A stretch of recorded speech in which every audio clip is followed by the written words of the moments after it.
Price Lord, welcome to shine international community. Yesu Kristu நாமத்தில் எல்லாருக்கும் நான் வாழ்த்துதல்களையும் ஸ்தோத்திரங்களையும் சொல்லிக் கொள்கிறேன். ஓகே, இந்த மாதத்துடைய கடைசி வாரத்தில் நம்ம இருக்கோம். இந்த மாதம் முழுவதுமா ஒரு விதமான அப்கிரேடை குறித்து நம்ம பார்த்துட்டு இருக்கோம். அப்கிரேட் இன் சின்சியாரிட்டி.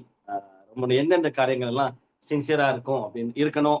கர்த்தர் எந்தெந்த விதமான ஸ்டாண்டர்ட்ல இந்த திருச்சபை மக்கள் இந்த வார்த்தையை கேட்கிற தேவனுடைய பிள்ளைகள் ஜூமா இருக்கலாம், யூடியூப்ல இருக்கலாம், இந்த வார்த்தையை கேட்கிற தேவனுடைய பிள்ளைகள் எந்த விதமான காட் ஸ்டாண்டர்ட்ல இருக்கணும். சின்சியாரிட்டினா எந்த விதமான சின்சியாரிட்டி இருக்கணும்.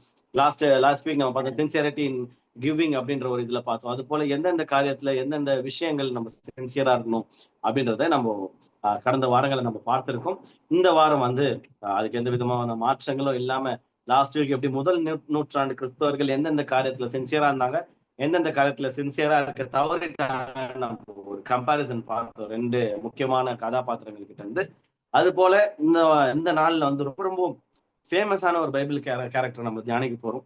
அவர் எந்த ஒரு விஷயத்துல பயங்கர சின்சியரா இருந்தாரு, அதோடைய விளைவு என்ன அப்படின்றத நம்ம பார்க்க போறோம். என்ன கேட்டீங்கன்னா, best example for being sincere அப்படின்னு பார்த்தா எனக்கு இந்த ஒரு கதாபாத்திரம் தான் ஞாபகத்துக்கு வந்தாரு. ஸோ அந்த ஒரு கதாபாத்திரத்தை நம்ம தியானிக்க போகிறோம். அவரை குறிச்சத வாழ்க்கையில நம்ம பார்க்க போகிறோம். ஓகே, பைபிள் இருக்கிறவங்க எடுத்துக்கொள்ளுங்க. அப்போஸ்தலர் 7ஆம் அதிகாரம் எடுத்துக்கொள்ளலாம். அப்போஸ்தலர் 7. இதுல இருக்கிற ஒரு ரொம்ப ரொம்ப முக்கியமான ஒரு பைபிள் கேரக்டர் குறித்து நம்ம இந்த நாள்ல தியானிக்கலாம். அப்போஸ்தலர் 7ல நம்ம 51ல இருந்து பார்க்க போறோம். அதுக்கு முன்பதாக என்ன நடக்குதுன்றத ஷார்ட்டா நான் சொல்லிடுறேன்.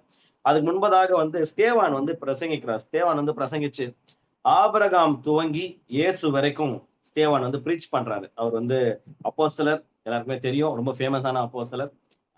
ஸோ ரொம்ப டீட்டெயில்டா ப்ரீச் பண்றாரு, ரொம்ப சின்சியரா ப்ரீச் பண்றாரு, ரொம்ப ஆழமா சும்மா எட்டின்னு ஒரு பாயிண்ட் பிடிச்சி பேசுறதுல அவர் அந்த அந்த அந்த அந்த அங்க இருக்கிற மக்கள்கிட்ட ப்ரீச் பண்ணும்போது, கர்த்தருடைய வார்த்தையை ஷேர் பண்ணும்போது, நற்செய்தியை ஷேர் பண்ணும்போது ஆதில இருந்து ஆரம்பிக்கிற ஆபிரஹாம்ல இருந்து இயேசு வரைக்கும் பேசிட்டு அதுக்கப்புறம் பேசப்பட்ட வார்த்தைகள் தான் இங்க ஒரு பெரிய தாக்கத்தை ஏற்படுத்துது. 51வது வசனத்தை நம்ம படிக்கலாம். வணங்கா கழுத்துள்ளவர்களே அப்படின்னு சொல்லிட்டு திட்டுறாரு. பாருங்களேன் எப்படி இருக்கும். நல்லா பிரசங்கம் பண்ணே டக்குன்னு பார்த்து அங்க இருக்கிற மக்களை ஸ்ட்ரைட்டா அட்ரஸ் பண்றாரு. அந்த யூதர்களை ஸ்ட்ரைட்டா அட்ரஸ் பண்றாரு. வணங்கா கழுத்துள்ளவர்களே, இருதயத்திலும் செவிகளிலும் விருத்த சேதனம் பெறாதவர்களே, உங்கள் பிதாக்களைப் போல நீங்களும் பரிசுத்த ஆவிக்கு எப்பொழுதும் எதிர்த்து நிற்கிறீர்கள். ஆக்சுவலா பரிசுத்த ஆவியெல்லாம் இப்பதான் கொடுக்கப்படுது. அதுக்கப்புறம் தான் அந்த அப்போஸ்தலர் 2ஆம் அதிகாரத்துல தான் கொடுக்கப்படுது. ஆனால் இவங்க குரூசிஃபை பண்ணது இயேசு கிறிஸ்துவ. But God, I mean Holy Spirit, பரிசுத்த ஆவியானவர் ஸ்தேவான் மூலியமா அந்த பிரசங்கத்தை வெளிப்படுத்தும் போது எந்த விதமான வார்த்தைகளை அட்ரஸ் பண்றாரு பார்க்கலாம். அவங்களை திட்டுறாரு. வணங்கா கழுத்து உள்ளவர்களே, இதயத்துல செவிகளை விருத்த சேதனை பெறாதவர்களேன்னு திட்டிட்டு, உங்கள் பிதா, அதாவது அந்த ஆபிரகாம் துவங்கி பெரிய ஒரு ஹிஸ்டரி ஷேர் பண்ணிட்டு இதெல்லாம் சொன்னதுக்கு காரணமே, நான் இவ்வளோ காரியங்கள் சொன்னேன் தெரியுமா, உங்கள் பிதாக்களை போல அவங்கள போல தான் பண்ணீங்களோ, நீங்களும் பரிசுத்த ஆவிக்கு எப்பொழுதும் எதிர்த்து நிற்கிறீர்கள். எப்ப என்னுடைய ஒரு கேள்வி, அவங்களுடைய பிதாக்கள் எப்ப பரிசுத்த ஆவிக்கு எதிர்த்து நிற்கிறாங்க? அதாவது இயேசுவானவர் வாழ்ந்த காலகட்டத்துல ஏசப்பாக்கு அவங்க எதிர்த்து நின்னாங்க.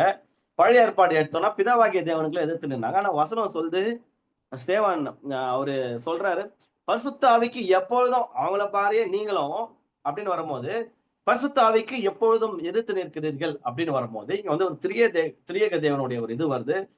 பிதாவுக்கு விரோதமா பேசினாலும் இயேசுவுக்கும் பரிசுத்த ஆவிக்கு விரோதமா பேசின மாதிரிதான். இயேசுவுக்கு விரோதமா பேசினா பிதாவுக்கும் பரிசுத்த ஆவிக்கும் விரோதமா பேசின மாதிரிதான்.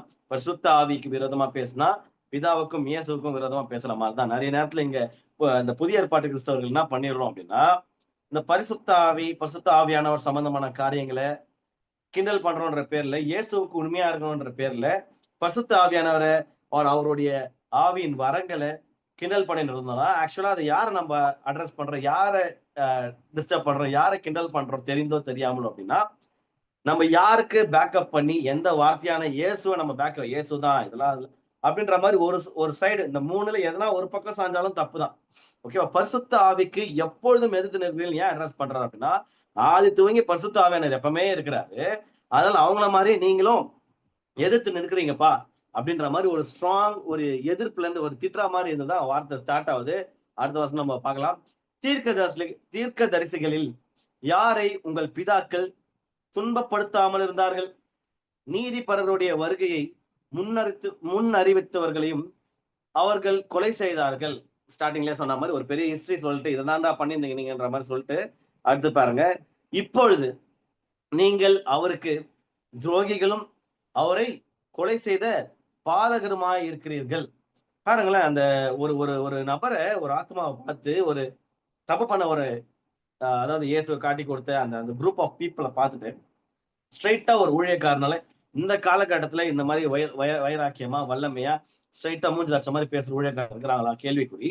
இவருடைய அந்த துணிகரம், ஒரு தைரியம், ஆவியின் அபிஷேகம், ஒரு வல்லமை, அவர்கிட்ட கர்த்தருடைய வைராக்கியம் அவர்கிட்ட இருந்ததுனால அவரால் பாவத்தை குறிச்சு அவர் வந்து he can't able to like அப்படியே கணத்தோட பாத்துக்கலாம் அப்படின்ற மாதிரிலாம் அவரால் பாஸ் அவுட் பண்ண முடியல.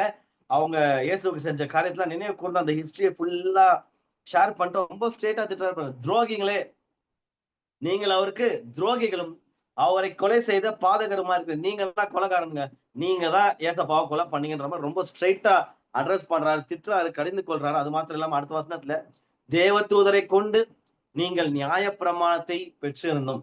இதுதான் கதை. தேவதூதரை கொண்டு எங்க நம்ம நியாய பிரமாணத்தை பெற்றோம்? ஆனா வார்த்தை அப்படிதான் சொல்லுது. ஸோ மோசே வந்து கிட்டத்தட்ட தேவதூதருக்கு ஈக்குவலா காட் வந்து கம்பேர் பண்றாரு. ஐ மீன் இந்த சாப்டர்ல கம்பேர் பண்றாங்க. தேவ தூதரை கொண்டு நீங்கள் நியாய பிரமாணத்தை பெற்றிருந்தும் அதை கை கொள்ளாமற் போனீர்கள் என்றான். இந்த காலகட்டத்தில் நடக்கிற மாதிரி தான் எல்லாருமே, எல்லா கிறிஸ்தவர்களும் பைபிள்ல வச்சுன்னு இருப்போம். பைபிள்ல வச்சுன்னு இருப்போம். எங்க வச்சுன்னு இருப்போம்னா பக்கத்துல வச்சுருக்கனால அக்கத்துல வச்சுன்னு இருப்போம். இங்க வச்சுன்னு வந்துட்டு சர்ச்சைக்கு போகும்போது இப்பெல்லாம் பாருங்க, அட்லீஸ்ட் அவங்களாவது எவ்வளவு பாருங்க, இப்ப அது கூட இல்ல, போன்லயே படிக்கிறது, அதெல்லாம் ஒரு பக்கம் இருக்கட்டும். தேவ தூதரை கொண்டு நீங்கள் நியாய பிரமாணத்தை பெற்று, நியாய பிரமாணம் எல்லாம் பெற்றீங்கப்பா, ரொம்ப நல்லது, பைபிள்லாம் வச்சுன்னு இருக்கிற. ஆனா படிக்க மாற்ற, கத்துக்கொள்ள மாற்ற, கை கொள்ள மாற்ற, சில பேர் வந்து படிக்கிறாங்க, கை கொள்ள மாற்றாங்க. இதுல எந்த லிஸ்ட்ல நம்ம வருவோம் அப்படின்னு நீங்களே கிராஸ் செக் பண்ணிக்கோங்க. வார்த்தை சொல்லுது, அவங்க திட்டமா சொல்றாரு, ஏன்பா தேவதூதரை கொண்டு கஷ்டப்பட்டு உனக்கு நியாயப்பிரமாணம் எல்லாம் கற்றுது, பெற்று இருந்தும் அதை கை கொள்ளலையே நீ அப்படின்ற மாதிரி ஸ்ட்ரெயிட்டா அட்ரஸ் பண்றாரு. இந்த வார்த்தைக்கு கீழ்ப்படியாத ஜனங்களை அந்த சேவான் அட்ரஸ் பண்றாரு. இவைகளை அவர்கள் கேட்ட பொழுது எந்த அளவுக்கு இவர் எதுல சின்சியரா, நம்மளுடைய டாபிக் வரலாமா, இவர் எதுல சின்சியரா இருந்தாருன்னா ப்ரீச்சிங், வார்த்தையே உள்ளதை உள்ளதென்றும் இல்லதை இல்லாததை இல்லதென்றும், எஸ்னா எஸ், நோனா நோ, இதுல ரொம்ப காம்ப்ரமைஸ் எல்லாம் கிடையாது, இது தப்புனா தப்பு, வெட்டு ஒண்ணு துண்டு ரெண்டுன்னு ரொம்ப ரொம்ப அவர் கர்த்தருக்கு உண்மையா இருந்ததுனால, ப்ரீச்சிங்ல ரொம்ப ஸ்ட்ராங்கா இருந்ததுனால, அதன் விளைவா இவைகளை அவர்கள் கேட்ட பொழுது, எவர்கள் இதை கேட்டுன்னு இருந்தது. இப்ப நான் அந்த இடத்துல இருந்தேன்னா நான் சந்தோஷம் தான் பட்டிருப்பேன், ஆஹா இவர் அது உண்மையை பேசுறாருப்பானா. இதுக்கு யாரு முரண்பட்டா அப்படின்னா, யாரை இவர் அட்ரஸ் பண்ணி திட்டுறாரோ அவர்களால பொறுத்து கொள்ள முடியல, என்னடா நம்மளை பார்த்து கேள்வி கேட்கிற அளவுக்கு இவன் ஆயிட்டான் அப்படின்ற அளவுக்கு இவர் வந்து ரொம்ப டிஸ்டர்ப் ஆயிட்டு, இவைகளை அவர்கள் கேட்ட பொழுது ஃபர்ஸ்ட் விஷயம் அவங்க பண்ணது வந்து மூர்க்கம் அடைந்து, சாம டென்ஷன் ஆயிடுறாங்க. மூர்க்கம் அடைந்து அவனை பார்த்து பல்லை கடித்தவர்கள். பாருங்க, உண்மையா கர்த்தருடைய வார்த்தையை பேசுறவங்களை பார்த்து மக்கள் என்ன பண்ணுவாங்க அப்படின்னா, அப்படியே பயங்கரமா ரெட் கார்பெட் வரவேற்பு பண்ணி நல்லா சால்வைகள் எல்லாம் போட்டு மாலெல்லாம் போட்டு கௌரவப்படுத்த, அதெல்லாம் எதுவுமே பண்ண மாட்டாங்க. நிஜமாவே நீங்க வார்த்தையத்தை, சத்தியத்தை, பாவத்தை குறித்தும் நீதியை குறிச்சும் நீங்க பிரசங்கிச்சீங்கன்னா உங்களுக்கு கிடைக்க போகிற, கிடைத்து கொண்டிருக்கிற நல்ல ஒரு சூப்பரான ட்ரீட்மெண்ட் என்னன்னா இப்படிதான் இருக்கும். ஃபர்ஸ்ட் விஷயம், டென்ஷன் ஆகும். சத்தியத்தை சத்தியமா ஸ்ட்ரைட்டா வெட்டு ஒண்ணு துண்டுற நீங்க போதிக்கிற ஒரு பர்சனா இருந்தீங்கன்னா, சத்தியத்தை ஒரு விஷயம், அதாவது போதனைன்னு வந்து வரும்போது வந்து நீங்க வந்து இந்த சர்ச்ல மெசேஜ் கொடுக்குறது அது மட்டும் இல்ல, உங்க வீட்லயே ஒரு விஷயம் தப்பு, பசங்க செய்யறாங்க இல்ல நீங்களே தப்பு செய்யறீங்க, அதை வேற யாரா சொல்றாங்க அப்படின்னா, தப்பு இது தப்பு நீ பண்றது, இதுக்கெல்லாம் என்கரேஜ் பண்ண இருக்க முடியாது அப்படின்னு பேசும்போது எதிர்த்துல பர்சன்னா அவனா ஃபர்ஸ்ட் டென்ஷன் ஆகும், ரெண்டாவது வந்து பல்ல கடிப்பாங்க. நம்மள என்ன ட்ரை பண்ணி பாருங்க. அந்த மாதிரி, அதாவது ஃபேமிலி மெம்பர்ஸ்க்கே இந்த மாதிரி ஒரு ரிஸ்க் இருக்கு அப்படின்னும் போது, ஒரு ஊழியக்காரன் ஒரு குரூப் ஆஃப் பீப்புள் பப்ளிக்ல இவங்க அட்ரஸ் பண்ணும்போது அவங்க என்ன பண்ணலாம், மூர்க்கம் அடைந்து அவனை பார்த்து பல்லை கடித்தார்கள். அதுக்கப்புறம் தான் முக்கியமான சீனு, அவன் பரிசுத்த ஆவியினாலே நிறைந்தவனாய் வானத்தை அண்ணாந்து பார்த்து. பாத்தீங்களா, இவருக்கு இதுல ஒரு பெரிய ஒரு சீக்ரெட் அடங்கி இருக்கு.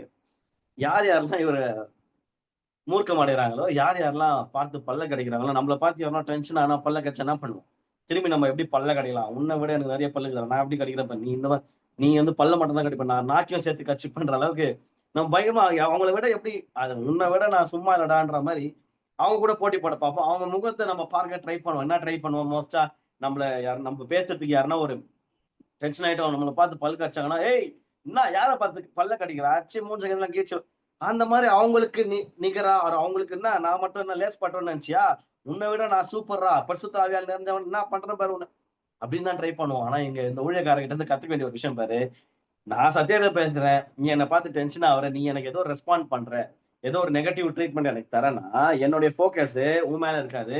என் ஃபோக்கஸ் மேல பார்ப்பேன், மேல அப்பா மேல இருக்கும்னு.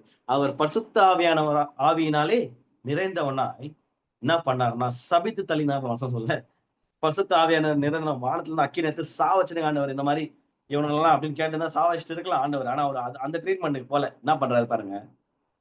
நிறைந்தவனாய் வானத்தை அண்ணாந்து பார்த்து தேவனுடைய மகிமையும் தேவனுடைய வலது பார்சத்தில் இயேசுவானவர் நிற்கிறதையும் கண்டு இந்த வசனத்தை ஸ்காலர்ஸ் பைபிள் ஸ்காலர்ஸ் என்ன சொல்றாங்க அப்படின்னா, அடுத்த சீன்ல இந்த ஊழியக்கார் வந்து மறிக்க போகிறாரு இன்னும் கொஞ்சம் வசனங்கள்ல.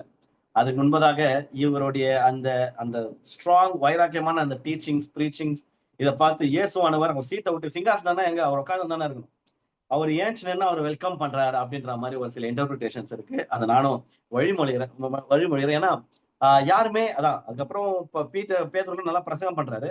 பட் இவர் வந்து அந்த சீஷர்கள் இல்லாத ஸ்தேவான் வந்து தனி அப்போஸ்தலர் இல்லையா, வரும்போது எப்படி இவருக்கு அந்த துணிகரம் தைரியம், அதுதான் சின்சியாரிட்டின்னு சொல்ல வரேன். எனக்கு கிடைத்த வார்த்தை, எனக்கு கிடைத்த அந்த சின்ன வாய்ப்பை நான் வந்து நெத்தி போட்டில் அடிக்கிற மாதிரி தான் நான் ஷேர் பண்ணுவேன்ற அளவுக்கு ரொம்ப சின்சியரா அவர் பண்றதோட விளைவா மக்கள் வந்து நெகட்டிவா அப்ரோச் பண்றாங்க. ஆனா இவருடைய ஃபோக்கஸ் எங்க இருக்கு தெரியுமா, மேல அண்ணாந்து பாக்குறாரு, வானத்தை அண்ணாந்து பார்த்து தேவனுடைய மகிமையை பாக்குறாரு. தேவனுடைய வலது பார்சத்தில் இயேசுவானவர் நிற்கிறத பார்த்துட்டு அவர் சொல்றாரு, அதோ வானங்கள் திறந்திருக்கிறதையும் மனுஷகுமாரன் தேவனுடைய வலது பார்சத்தில் நிற்கிறதையும் காண்கிறேன் அப்படின்னு சொல்லிட்டு ஒரு ரகசியத்தை சொல்றாருங்க. இது வரைக்கும் யாரும் சொல்லாத ஒரு ரகசியம். ஃபர்ஸ்ட் இவங்க ஏசப்பாவே ஏத்துக்கல, ஏசுவானவர் வேலை இருக்கிறாரு, வலது வலது பார்சத்தில் இருக்கிறேன்னு சொல்லும் போதெல்லாம் இவங்களுக்கு அந்த டென்ஷன் தாங்கல ரியாக்ட் பண்ண போறாங்க. ஆனா இவர் சத்தியத்தை உண்மை பார்த்ததுன்னு தான் சொல்றாரு. அதன் விளைவு 57. அப்பொழுது அவர்கள் உரத்த சத்தமாய் கூக்குரலிட்டு தங்கள் காதுகளை அடைத்துக் கொண்டு, பாருங்க நீங்க நிஜமாவே நல்ல ஒரு பிரீச்சர், நல்ல ஒரு டீச்சர், உண்மையை பேசுற ஆளா இருந்தா உங்களை பார்த்து காதை அடிச்சுப்பா, உங்களுடைய வார்த்தையை மக்கள் கேட்க மாட்டாங்க. நீங்க நிறைய பேர் வந்து இந்த இன்ஸ்டாகிராமு, இந்த ஃபேஸ்புக், இந்த மாதிரி இந்த ஃபாலோவர்ஸ் நிறைந்த எங்கெல்லாம் சப்ஸ்கிரைபர்ஸ் நிறைந்த உலகத்தின் மத்தியில எதை வச்சு ஊழியக்காரங்களை ரேட் பண்ணலாம், ஜென்ரலா உலகம் எப்படி ரேட் பண்ணும் அப்படின்னா, நிறைய ஃபாலோவர்ஸ் இருக்கிறாரா, அப்போ வந்து அவர் நல்ல ஒரு பிரீச்சர். நிறைய ஒரு சப்ஸ்கிரைபர்ஸ் இருக்கிறாங்களா, இந்த ஊழியக்காரர் வந்து பயங்கரமான ஊழியக்காரர், அவங்க ஃபேமஸா இருக்கலாம். நான் சொல்றது வந்து இவரு பாருங்க, இப்ப ஸ்தேவானுக்கு எத்தனை ஃபாலோவர்ஸ் இருப்பாருன்னு நினைக்கிறீங்க?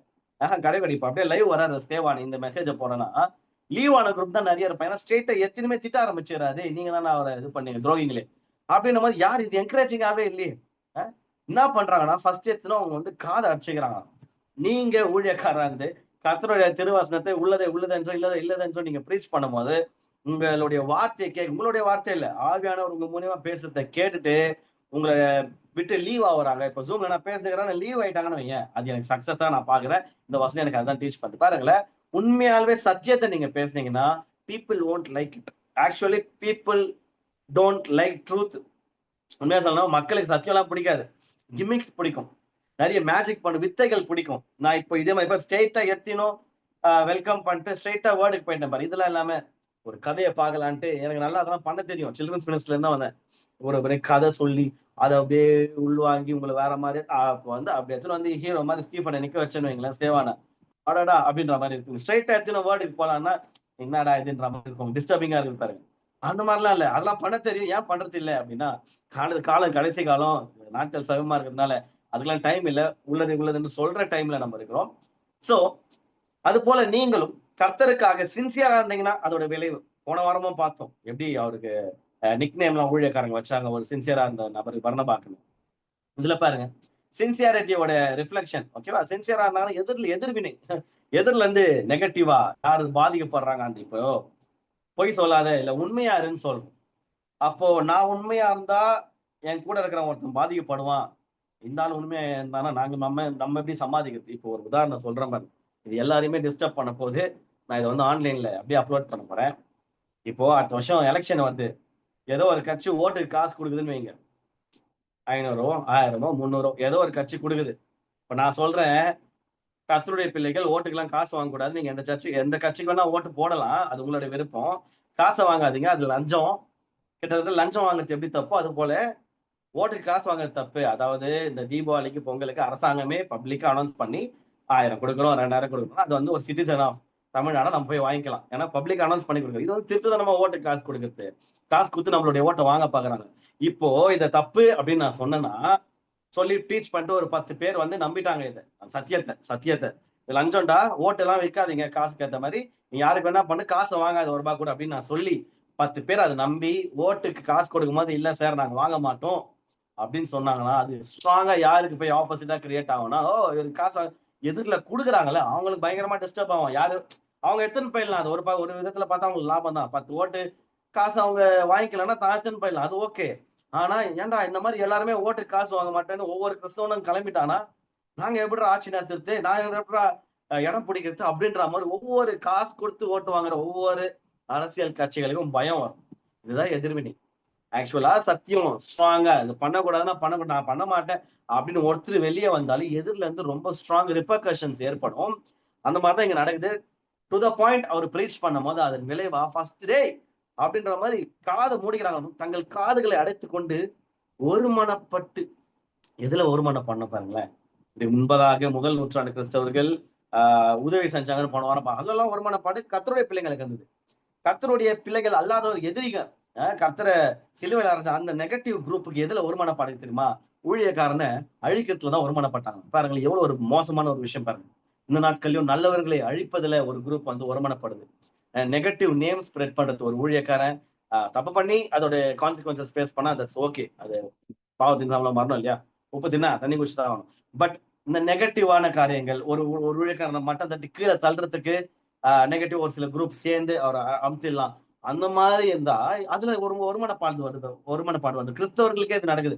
அந்த காலகட்டத்துல வந்து யூதர்கள் இவரை பண்ணாங்க, கிறிஸ்தவராகிய ஸ்தேவானை பண்ணாங்க. ஒருமனப்பட்டு என்ன பண்றாங்களா, லிட்ரலா அவன் மேல் பாய்ந்து. பாத்தீங்களா இந்த காலகட்டத்துல ஆன்லைன்ல பாயிறாங்க. உண்மையா நீங்க சத்தியமா பேசுறீங்களா, கமெண்ட்ல பாய்வாங்க, வந்து சீருவாங்க, எகிருவாங்க. யார் தெரியுமா நீங்க வேணா நம்பலன்னா, எந்த ஒரு கிறிஸ்தவ போதகர் வெட்டு 1 துண்டு 2ன்னு காம்ப்ரமைஸே இல்லாம பேசுற அந்த ஒரு கிறிஸ்தவ போதர்களுடைய கமெண்ட்ஸ் யூடியூப் கமெண்ட்ஸ்ல போய் பாருங்க. எவனா கண்டிப்பா அவர் திட்டி வச்சிருவான். அதுதான் பாய்வது. ஓகேவா? அந்த காலத்துல நேரிலே வந்து பாஞ்சான். இந்த காலத்துல வந்து ஆன்லைன்ல எல்லாம் அப்லோட் ஆகிறதுனால ஸ்ட்ரெயிட்டா வந்து பாயிறாங்க. ஒருமனப்பட்டு அவன் மேல் பாய்ந்து அவனை நகரத்துக்கு புறம்பே தள்ளி அவனை கல்லெறிந்தார்கள். பாத்தீங்களா என்னென்ன நடக்குது பாருங்க. ஒரு ஊழியக்காரன் அவங்க பண்ண தப்ப ஸ்ட்ரெயிட்டா சின்சியரா காம்ப்ரமைஸ் பண்ணாம இது நான் இப்படிதான் இருப்பேன், நீங்களும் இப்படிதான் இருக்கணும், உங்களுக்கு நான் இப்படிதான் கண்டம் பண்றேன்னு சொல்லிட்டு அவர் கடிந்து கொண்டு உபதேசித்த போது அதன் விளைவாக காதை அச்சுக்கினாங்களாம், ஒருமனப்பட்டாங்களாம். வாடா ஒன்னா சேர்ந்தீங்களே என்ன பண்றது, ஒருமனம் பட்டு அவன் மேல் பாய்ந்து அவனை அப்படியே தரன்னு வலிச்சு கொண்டு போயிட்டாங்க. எங்க நகரத்துக்கு புறம்பே போய் தள்ளி விட்டாங்களாம். தள்ளி அவனை கல்லெறிந்தாங்களாம்.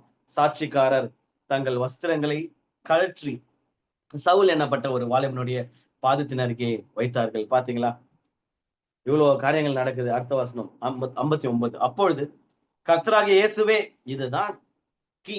சோ இது முன்பதாக நம்ம பார்த்தது என்ன அப்படின்னா சின்சியாரிட்டி இன் பிரீச்சிங். ஓகேவா?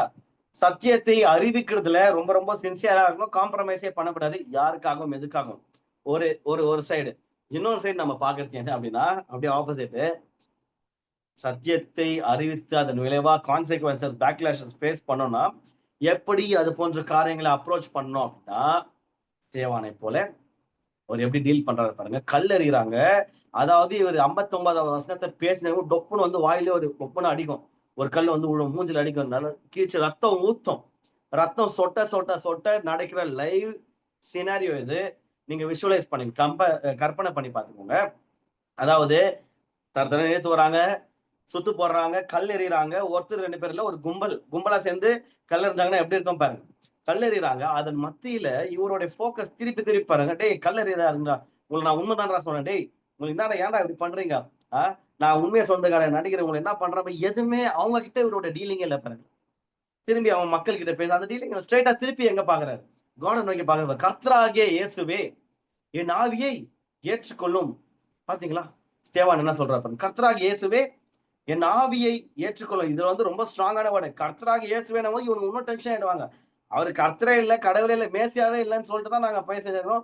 நீ என்னடா கல் எறிஞ்சா கூட திருப்பி கர்த்தராகிய இயேசுவேன்றது பயங்கர ட்ரிகர் அவங்களுக்கு இன்னும் அதிகமாயிடுச்சு. ஆனாலும் காம்ப்ரமைஸ் பண்ணாம அங்கேயும் உன்னை பாக்கலடா, உன்னை பத்தி பேசல, அவரை புகழ்ந்து பாடுகிறேன், புதிக்கிறாருங்க. ஆக்சுவலா வர்ஷிப், ஹி வர்ஷிப்னு இருக்கு. ஏன்னு சொல்றேன் பேர். அவர் என்ன வர்ஷிப் பண்றாராம், கர்த்தராகி இயேசுவே நாவில் ஏற்றுக்கொள்ளும் என்று ஸ்தேவான் அண்டர்லைன் தொழுது கொள்ளுகை. பாருங்க, நம்மள எப்ப தொழுது கொள்றோம்? ஞாயிற்றுக்கிழமை ஆராதனையில ஓப்பனிங் பிரேயர் முடிச்சுட்டு தொழுது கொள்றோம். எஸ்ஐசி ஆராதனையில ஓப்பனிங் பிரேயர் முடிச்சுட்டு தொழுது கொண்டு அதுக்கப்புறம் வரும். இவர் எங்க தொழுது கொள்றாரு தெரியுமா? சாவுற டைம்ல தொழுது கொள்றாரு. கல் எறிகிறாங்க.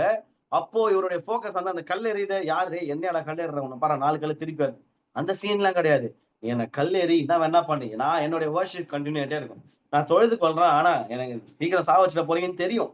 அதனால ஃபைனல் ஸ்டேட்மெண்ட், நான் கிளைமேக்ஸ் முடிச்சுட்டு நான் சாவறேன்டான்ட்டு கர்த்தராகிய இயேசுவே அது விதமான ஒரு தொழுதுகொள். அவர் கர்த்தர்னு சொல்றதே ஒரு விதமான வர்ஷிப் தான். என் ஆவியை ஏற்றுக்கொள்ளுன்ட்டு ஒரு பெட்டிஷன் வெஸ்ட் என்று ஸ்தேவான் தொழுது கொள்ளுகையில் அவனை கல்லெறிந்தார்கள். திருப்பாரு, ஆல்ரெடி கல்லெறிஞ்சுக்கிறாங்க, அவன் தொழுது கொள்ளுகையிலும் அவனை கல்லெறிகிறாங்க. அவங்க வீட்டுல விடுற மாதிரி இல்ல. 60வது வசனம், அவனும் முழங்கார் பண்ணிட்டு கெஞ்சி கதறி அழுதான். எல்லாம் வசனம் ஒண்ணுமே இல்லை. அவன் என்ன பண்றாருன்னா பாருங்க, ஃபர்ஸ்ட் வர்ஷிப் பண்றாரு 59ல. இப்ப பாருங்க, ஜெபம் பண்ண முழங்கார் பண்ணிட்டு ஜெபம் பண்ண ஆரம்பிச்சிடறாரு. பாருங்க என்ன விதமான ஜெபம்னு பார்க்கலாம். அவனும் கல் எறிஞ்சு இருக்கும் போது கல்லுங்களை கேட்ச் போச்சு திருப்பி த்ரோ அடிக்கிறது, அவங்க கிட்ட மல்லு கட்டுறது, இந்த நெகட்டிவ் பீப்புளுக்கு ரிப்ளை பண்றது, இந்த மாதிரியான எந்த விதமான டாக்ஸிசிட்டிக்குள்ளேயும் இவர் மாட்டல. இவருடைய ஃபோக்கஸ் ஃபுல்லா, நீ கல் எறிஞ்சாலும் கல்லெறில என்ன சாவச்சா கூட பரவாயில்ல, நான் அவரை தொழுது கொள்ளதான் போறேன். நீ கல்லெறிஞ்சாலும் சாவச்சாலும் பரவாயில்ல. அவனும் முழங்கார் படிட்டு அதன் மத்தியில அவர் எடுக்கிறாரு பாருங்க சான்ஸ். இன்னும் வாட்டமா இப்படி உட்காந்து கல் எறிஞ்சாங்க. கல்லெறியும் போது இப்படி லாக் பண்றோம்னு வைங்களேன், பேசலாம் நல்லா அடி வாங்க ஓரளவுக்கு தப்பிச்சுக்கலாம். அங்கங்க விழும், வேற வழி இல்லை, சுத்து போட்டு கல்லெறிறாங்க. ஆனா இவர் முழங்கார் படியும் ஆட்டோமேட்டிக்கா ஒரு full body, half the body அவர் எக்ஸ்போஸ் பண்றாரு. பாத்துக்கலாம் வாடான்ற மாதிரி முழங்கார் படிட்டு அவர் சொன்னது என்னன்னு பார்க்கலாமா? ஆண்டவரே, இவர்கள் மேல் இந்த பாவத்தை சுமத்தாதிரும் என்று மிகுந்த சத்தமிட்டு சொன்னான். பாத்தீங்களா? இதுவும் சின்சியாரிட்டியை குறிக்குது. சின்சியாரிட்டி இன் ஃபர்கிவ்னஸ். ஒரு நபரை மன்னிப்பதில் அதிக சின்சியாரிட்டி வேணும். ஆக்சுவலா காட் இந்த எஸ்ஐசியோடைய இந்த மந்தோடைய கிளைமேக்ஸ்ல வந்து இந்த வார்த்தை வச்சிருக்கிறது யாருக்கு ரொம்ப தேவைன்னு எனக்கு தெரியல. ஆவியானவர் இடைப்படுவாராக. உங்களால் மன்னிக்க முடியாத ஒரு நபர்கள் உங்க வாழ்க்கையில இருக்கிறாங்க அப்படின்னா, அவங்க மன்னிப்பை கேட்கல, இவங்களும் மன்னிப்பை கேட்கல.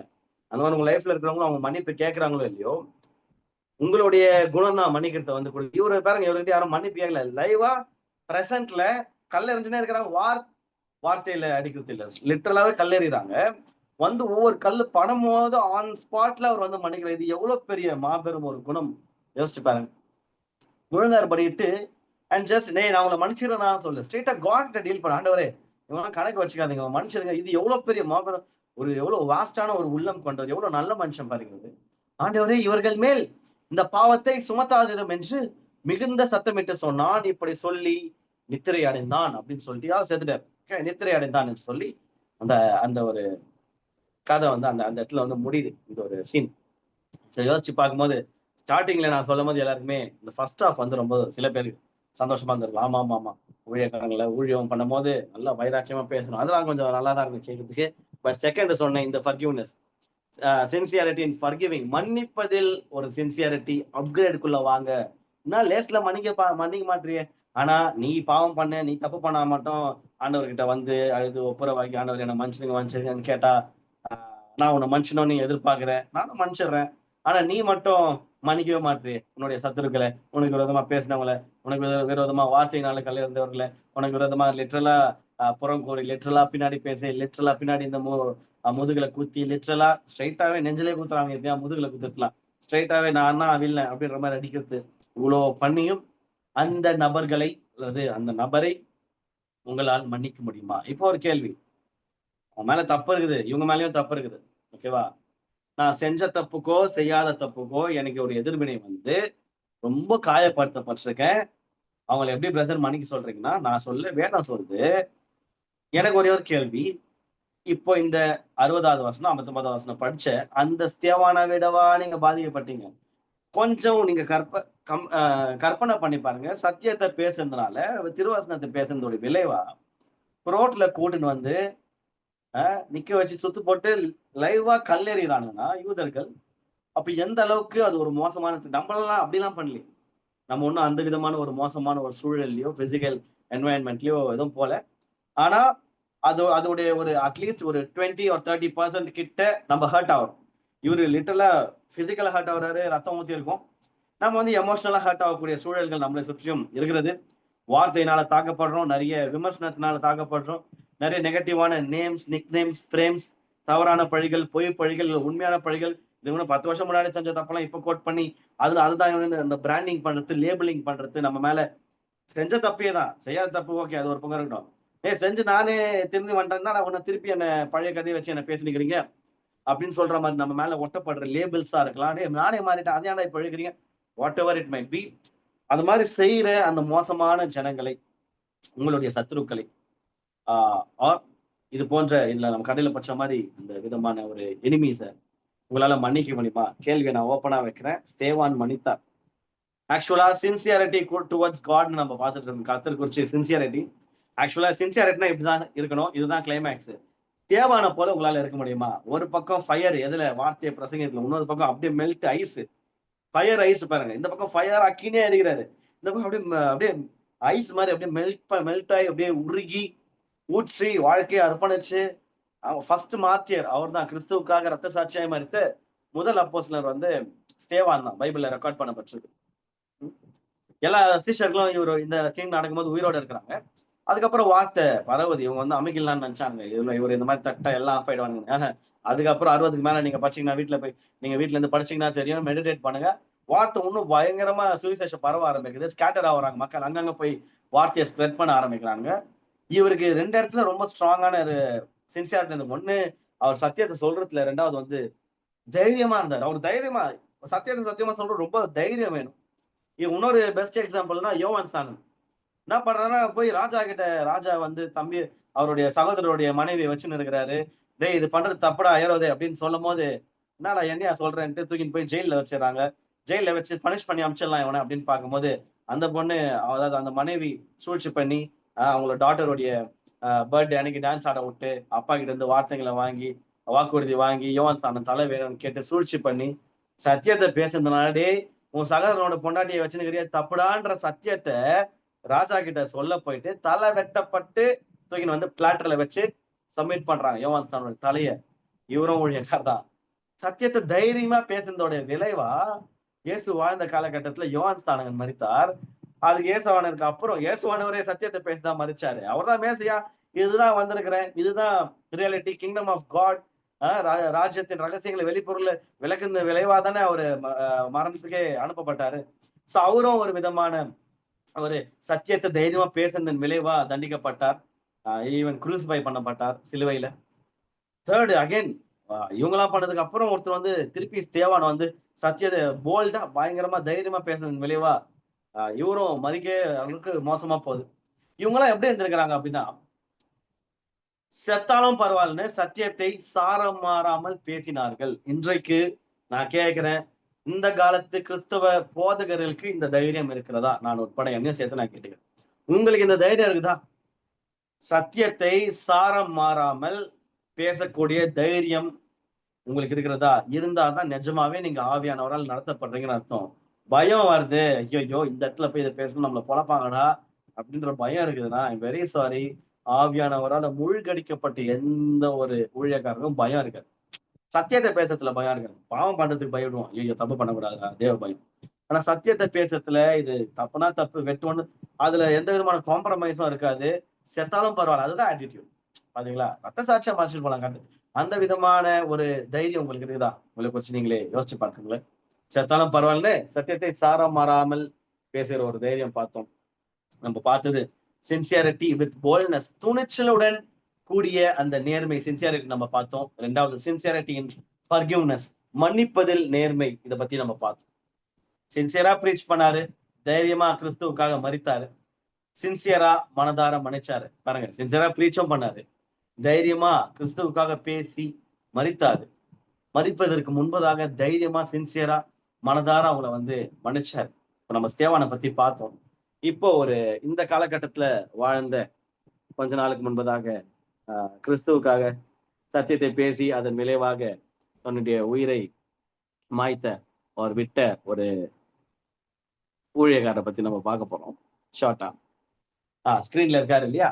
இவருக்கும் நம்மளுடைய தேவானுக்கும் ஒரு இது இருக்கு, ஒரு சம்பந்தம், ஸ்ட்ரெயிட் தொடர்பு இது. பாருங்களேன், நான் மேல ஸ்தேவானை பத்தி என்னெல்லாம் சொன்னனோ அது எல்லாமே இன்றைய காலத்து இப்போ கொஞ்சம் வாரங்களுக்கு முன்பதாக சுட்டு கொலை செய்யப்பட்ட ஊழியர் சார்லி கர்க் அவருக்கும் பொருந்தும். பார்க்கலாமா? மேல நான் சொன்ன கிட்டத்தட்ட எல்லாமே பொருந்தும். என்ன அப்படின்னா, உண்மையை பேசி அது நிமித்தம் மரித்தவர்கள் முதல் உண்மையை பேசி அது நிமித்தம் மரித்தவர்களில் அந்த முதல் நூற்றாண்டுல யார் இருக்கா அப்படின்னா ஸ்தேவான் இருக்கிறாரு. இன்றைய நூற்றாண்டுல யார் இருக்கலாம் அப்படின்னா சார்லி கர்க் அவர் இருந்திருக்கிறார். பாருங்களேன், ஸ்கிரீன்ல போட்டிருக்கு பாருங்க ஒரு கம்பாரிசன். அதாவது ஸ்தேவான் வந்து சத்தியத்தை ரொம்ப ட்ரூத்தா, அவருடைய சத்தியத்தை ரொம்ப ஸ்ட்ராங்கா பேசுறதுனால அவர் வந்து கல்ல இருந்து வச்சாங்க. இந்த காலகட்டத்துல சார்லி கர்க் என்கிற ஒரு 2 பேருக்கும் 31 வயசா. ஆராய்ச்சியாளர் சொல்றாங்க. ஸ்தேவானுக்கும் ஒரு மணிக்கும் போது 31 வயசு இருந்திருக்கும்னு சொல்றாங்க. சார்லி கர்க்கும் 31 வயசு. இவரை வந்து சத்தியத்தை போல்டா தைரியமா பேசுறதுனால இவர் வந்து கல்லிருந்து கொலை செஞ்சாங்க. இவரை வந்து துப்பாக்கினால சுட்டு கொலை செய்யறாங்க. ஒரு டீம் ஸ்கெட்ச் போட்டு அவங்களுக்கு எதிராக பேசுறதுனால இல்ல, அதாவது பாவத்துக்கு எதிராக, மோசடிக்கு எதிராக, தவறான காரியங்களுக்கு எதிராக பிரீச் பண்ணதுனால இவரை வந்து கல்லெறிறாங்க. இதே மாதிரி இங்கேயும் ஷார்ட் பண்றாங்க, துப்பாக்கியால சுடுறாங்க. மைட் பி இவரை துப்பாக்கியால சுடாம வேற எதுனா சித்திரவதை பண்ணி கொலை பண்ணியிருந்தாங்கன்னா இவரும் இவங்களுக்கு முன்னாடியே ஸ்தேவானை போல அந்த டைம் இருந்துச்சு அப்படின்னா இவரை போல இவங்களும் என்ன பண்ணிருப்பாரு அப்படின்னா மன்னிச்சிருப்பார். ஆனா இவர் ஒரே ஷாட்ல ஸ்பாட் அவுட்டு. அந்த வீடியோ வந்து ரொம்ப கொடூரமா இருக்கு, அதனால வீடியோ எல்லாம் போட முடியாது. ஒரே ஷாட்ல லாங் ஷாட்ல இருந்து டப்புன்னு ஒரு சுட்டு கொலை பண்ணிட்டானுங்க சத்தியத்தை பேசுறதுனால நல்ல மனுஷனை. அதன் விளையா சத்தியம் பயங்கரமா பறையின்னு வருது. ஆனா அந்த மன்னிக்கிற மேட்டர்ல கோட்டை விட்டாரு, இவருக்கு மன்னிக்கிற வாய்ப்பே வரல அப்படின்னும் போது ஆண் சிங்கம் மிஸ் ஆனா பெண் சிங்கம் எப்படி தவற விடுன்னு சொல்லிட்டு அவருடைய மனைவி ஒரு ஓப்பன் பிரஸ் மீட் வைக்கிறாங்க. அதாவது பப்ளிக் அட்ரஸ் பண்றாங்க. கொஞ்ச நாட்கள் கழித்து அவங்களுடைய மனைவி சொன்ன அந்த வீடியோ நான் போஸ்ட் பண்ண முடியாது, ஏன்னா இது வந்து யூடியூப்ல அப்லோட் ஆகுன்றதுனால காப்பிரைட் ஸ்ட்ரைக்ஸ் வரும். அதனால இந்த பிக்சர் நான் ஷேர் பண்றேன். எஸ்ஐசி வாட்ஸ்அப் குரூப்ல அவங்க பேசின வீடியோ நான் அனுப்புறேன். அவங்க அழுதுனே அவங்க சொன்னது என்ன தெரியுமா? என் ஹஸ்பண்ட கொலை செஞ்ச அந்த பையன், அந்த வாலிபன், அவன் வந்து 22 வயசு நினைக்கிறேன், 21 ஆர் 22 சம்திங் நான் பார்த்தேன். அந்த அந்த அந்த மகனை, அந்த பையனை நான் வந்து மன்னிக்கிறேன் அப்படின்னு சொல்லிட்டு எல்லாம் ஒரு நம்பர் ஆயிரக்கணக்கான நபர்கள் இருக்கிற ஒரு ஸ்டேடியத்துல அவங்க வந்து ஓப்பனா அட்ரஸ் பண்றாங்க. பண்ணும்போது எல்லாம் தேம்பி தேம்பி அழுகுறாங்க மக்கள். நாடா என்ன பொண்ணுடான்ற மாதிரி இவங்களை எப்படி. இதுதான் பாருங்க கிறிஸ்தவ வாழ்க்கைக்கு அழகு. நிறைய ஊழியக்காரங்க இந்த மாதிரி இருந்திருக்காங்க. ஹஸ்பண்டை கொலை பண்ணியிருப்பாங்க கிறிஸ்துவுக்காக, அவங்க ஒய்ஃப் வந்து நான் மன்னிக்கிறேன் அப்படின்ற மாதிரி கிரஹாம் ஸ்டெயின்ஸ் அவங்க கடையெல்லாம் பார்த்துருக்கோம். அது மாதிரி இந்த காலத்துல பாருங்க சார்லி கர்க்கோட wife Erika, Erika Kirk, that man I forgive him, the answer to hate is not hate. அவங்க சொன்னது என்ன அப்படின்னா, நான் அந்த தம்பியை நான் மன்னிக்கிறேன், ஏன்னா என் புருஷன் தான் இதான் பண்ணியிருப்பாரு. கிறிஸ்து எங்களுடைய பாவங்களை மன்னித்தது போல நானும் அந்த தம்பி அந்த நபரை நான் மன்னிக்கிறேன் அப்படின்னு சொல்லிட்டு ஒரு ஹேட் ஒரு ஒரு ஒரு எதிர்ப்பு. ஹேட்னா என்னன்னு தெரியல. ஓகே, ஹேட் லவ்னா என்னன்னு தெரியும் இல்லையா? அன்புக்கு ஆப்போசிட் வந்து ஹேட். ஹேட்டுக்கு ரிப்ளை வந்து ஹேட்டே வரக்கூடாது, அன்பை தான் கொடுக்கணும்னு சொல்லிட்டு என் ஹஸ்பண்ட் இருந்தா, என் ஹஸ்பண்ட் வந்து இந்த உலகத்துல ஊழியம் பண்ணும் போது யங் மென் அவரை சுட்டான் இல்லையா, ஒரு வாலிபன், அவனை மாதிரி ஆட்களுக்கு தான் ஊழியம் பண்ண வந்தாரு. அதனால நான் வந்து அந்த தம்பியை வந்து மனதார மன்னிக்கிறேன் அப்படின்னு சொல்றாங்க. கோர்ட் தன்னுடைய வேலையை செய்யும். ட்ரம்ப் எல்லாம் மன்னிக்க மாட்டல, ட்ரம்ப் எல்லாம் சொல்லிட்டாரு இதெல்லாம் வேலைவாதுன்ற மாதிரி நான் ஆக்ஷன் எடுப்பேன்னு சொல்லிட்டு அவர் இறங்குறாரு. ஒரு பக்கம் பொலிட்டீஷியன்ஸ் அவங்களுடைய வேலையை, நியாயத்தை, நீதியை நிலைநிறுத்துற வேலையை செஞ்சாலும் இந்த பக்கம் ஆவியின் ரீதியில, ஆத்ம ரீதியில, மனதார சம்பந்தப்பட்ட பர்சனுடைய வைஃப், என் புருஷன் அந்த பையன் சுட்டான், திரும்பி சுடுங்க நான் 4 பேருன்னு சொல்லாம நான் மன்னிக்கிறேன்னு சொல்றது எவ்வளவு பெரிய மாபெரும் குணம். ரொம்ப ஸ்ட்ராங்கான ஒரு கம்பாரிசனை நான் வச்சேன். அந்த முதல் நூற்றாண்டுல வாழ்ந்த ஸ்தேவான் எப்படி லைவா ஒரு முன்னுதாரணமான வாழ்க்கையை வாழ்ந்து இப்படிதான் பாருங்கணும் அப்படின்ற மாதிரி லைவா இறந்தாரோ, அது போல இந்த காலம் இப்போ ஃபியூ டேஸ்க்கு முன்பதாக சார்லி கர்க் என்கிற ஊழியக்காரர் வாலிபன், அவருக்கும் 31 வயசு, என் வயசு தான் கிட்டத்தட்ட, சுட்டு கொலை செய்யப்படுறார் சத்தியத்தை பேசுறதுனால. நிறைய வாலிபர்களை வந்து கர்த்தருடைய பக்கம் திருப்பி இருக்கிறாரு. அவரோட வீடியோஸ்ல அவர் யாருன்னு எனக்கு தெரியாது அவர் மறிச்ச வரைக்கும். அதுக்கப்புறம் பார்க்கும்போது என்ன தைரியம் அந்த மனுஷன் என்ன இப்படி பேசியிருக்கிறாரு அப்படின்ற மாதிரி வாலிபர்கள், நிறைய குழப்பத்துல இருந்த மக்கள், அந்த மாதிரி ஆட்கள்லாம் பயங்கரமா வந்து இது பண்ணிருக்கிறார். ஸோ யோசிச்சு பார்க்கும்போது அவருடைய எப்படி ஸ்தேவான் மறித்ததுக்கு அப்புறம் ஊழியம் பரவிச்சு பயங்கரமா, அதுக்கப்புறம் எரப்டாச்சு. அப்படியோ இப்போ அதோடைய விளைவு என்ன தெரியுமா? ஒரு ஊழியக்காரனை அவனா விதைக்க தான் பாடுறான், அவன் ஒன்றும் பண்ண முடியாத விளைவு. இந்த காலகட்டத்துல நிறைய அவருடைய மரணத்துக்கு பின்பு நிறைய யங்ஸ்டர்ஸ் எழும்பி ஒரு பெரிய ரிவைவல், ஒரு எழுப்புதல் வந்து அமெரிக்கா தேசத்துல உண்டாயிருக்குன்றது நம்ம வந்து செய்திகள்ல கேட்டுக்கொண்டு இருக்கிறோம். நானும் அதை குறித்து கொஞ்சம் ஃபாலோ பண்ணிட்டு இருக்கேன். நல்லா இருக்கு பார்க்க. எஸ், அவருடைய மரணம் வந்து ஒரு விதைக்கப்பட்டார் அவரு திருப்பி. எவனோ ஒரு பிசாஸ் வந்து நெகட்டிவா போட்டு தள்ளுறான் பாருங்க. இன்னைக்கு வந்து எல்லா பேனர் தூக்கி காட்டுறான், நானும் சார்லி கேக்குதான், நானும் சார்லி கேக்குதான்னு சொல்லிட்டு. நீ அவனை வேணா அழிக்கலாம், ஆனா அவனை போல எல்லாருமே எழுப்பிட்டு வேண்டாம், ஒன்றும் பண்ண முடியாது எங்களுக்கு முன்னால் என்று கர்த்தருக்காக இந்த வெளிச்சமாகவும் உப்பாகவும் அந்த தேசத்துல வந்து ஒரு எழுப்புதல் பற்றி எழுந்து ஒரு ஊழியக்காரனுடைய மரணத்தின் விளைவாக அநேக வாலிபர்கள், எஸ்பெஷலா அங்கெல்லாம் பைபிளே வாங்க மாட்டாங்களாம். நிறைய பேர் அவர் இந்த வீடியோ கீழே வந்து கமெண்ட்ஸ் பண்ணிருக்காங்க, நான் ஃபர்ஸ்ட் டைம் வந்து பைபிள் வாங்கியிருக்கேன் வாழ்க்கையில, நான் ஃபர்ஸ்ட் டைம் சர்ச்சுக்கு போக ஆரம்பிச்சிருக்கேன் இவருடைய மரணத்துக்கு அப்புறம், ஏதோ ஒன்று டிஸ்டர்ப் பண்ணல என்ன இவருடைய மரணம்னு சொல்லிட்டு நிறைய பேர் வந்து கர்த்தர் பக்கம் திரும்பி இருக்கிறாங்க. கர்த்தரை விட்டு தூர போனவங்க வந்து திரும்பி இருக்கிறாங்க. எல்லாத்துக்கும் ஒரே ஒரு காரணம், ஸ்தேவானும் சரி சார்லிக்காக்கும் சரி, அவர்கள் எதற்காக அழைக்கப்பட்டார்களோ, எதை செய்ய சொல்லி ஆவியானவர் நடத்தினாரோ அந்த ஒரு விஷயத்துல சின்சியரா இருந்தாங்க. ஃபர்ஸ்ட் வார்த்தைக்கு சின்சியரா இருந்தாங்க, கீழ்ப்படுதல சின்சியரா இருந்தாங்க. மெயினா மன்னி மன்னிப்பதில் மன்னிக்கிறதுல அவங்க சின்சியரா இருந்ததுனால, வெறுப்பா இருந்தாலும் ஹேட்டா இருந்தாலும், என்னை வெறுக்கிறாங்க அப்படின்னா நீ வெறுத்தா வெறுத்துக்கோ, எனக்கு வெறுக்கிறதுக்குலாம் டைமே கிடையாது செல்லம், நான் நேசிக்க தான் அனுப்பப்பட்டேன், நான் நேசிச்சுட்டே தான் இருக்க போறேன், நான் மன்னிச்சுட்டே தான் இருக்க போறேன். நீ நான் மன்னிக்க மன்னிக்க நீ திருப்பி திருப்பி செய்தாலும் நான் மன்னிச்சுதான் இருக்க போறேன், ஏன்னா நான் ஏசப்பாவுடைய பிள்ளை. இதுதான் காட் எனக்கு சொன்ன ஸ்டாண்டர்ட், இதுதான்டா சின்சியர், இதுதான்டா அப்கிரேட் அப்படின்னு சொல்லிட்டு சொல்லக்கூடிய ஒரு சூழலுக்கு நாம் இதயத்துல ஒருமனப்பட்டு தள்ளப்படலாம். தள்ளப்படனா வற்புறுத்தி இல்ல, அன்பின் விளைவாக, அன்பின் முழுமையாக நாம் மாதிரி இயேசுவை போல, கிறிஸ்து என்னை மன்னித்தது போல, நீங்க செய்த தப்புதங்களையும், நீங்க எனக்கு எதிராக பேசின வார்த்தையை எல்லாவற்றையும் நான் மன்னிக்கிறேன் அப்படின்னு சொல்லிட்டு அவங்க கிட்ட சொல்றது இல்ல, மெயினா அவர்கிட்ட சொல்லணும். ஏசப்பா நான் மன்னிச்சிட்டேன், அதனால நீங்க அச்சிட போறீங்க. சில பேர் சூப்பரா பண்ணுவாங்க, நான் மன்னிச்சிட்டேன், சரி நீங்க கொஞ்சம் பார்த்து 2 போட்டு போடுங்க. நான் மனுஷனா மன்னிக்கலாம், என்னால என்ன பண்ண முடியும்? 2 பேய்ங்க செவுல சாவடிக்கணும். அப்படிலாம் பாருங்க. ஏசப்பா வந்து இந்த இது கூலி வேலையாள் மாரி ஆக்கிட்டு இருக்கிறோம் நெறைய நேரத்துல. ஜெபத்துக்கு ஆள் அனுப்பி, அவர ஆளா போய் என்ன சொல்லுவாங்க அது? காசு குடுத்து ட்ரெயின் பண்ணி ஆள் வச்சு அடிப்பாங்களே, அந்த மாரி. ஆள் வச்சு அடிக்கிற மாரி ஏசப்பாவ மாத்திட்டு இருக்கிறோம்.